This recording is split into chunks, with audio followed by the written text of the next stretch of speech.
လုံးပဲမင်္ဂလာပါတင်ခုံနီးပညာ YouTube channel နဲ့ပြန်လည်ကြိုဆိုပါရစေကျွန်တော်နာမည်ကထုံးမင်းခေါ်ပါတယ်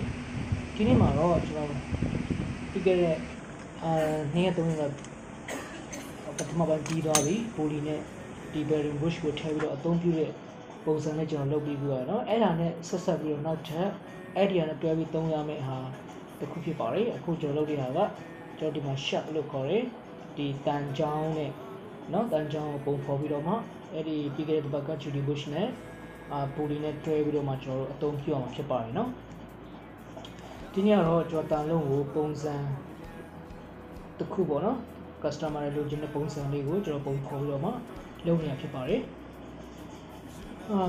လုပ်တဲ့ပုံစံအသေးစိတ်ကိုတော့ကျွန်တော်ဒီမှာ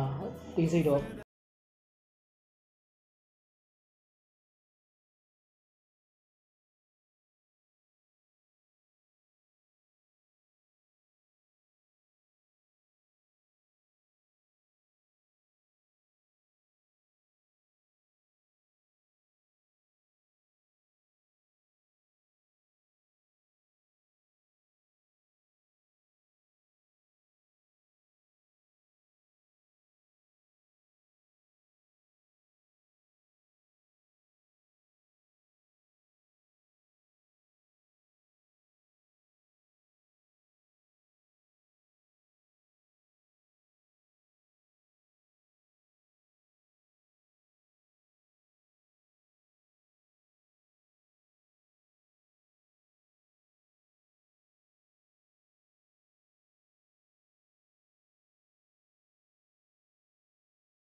ဒီ site ကလေးလေးနဲ့ကျွန်တော်အပြင်ကနေကာပေးရမှာဖြစ်ပါတယ်နော်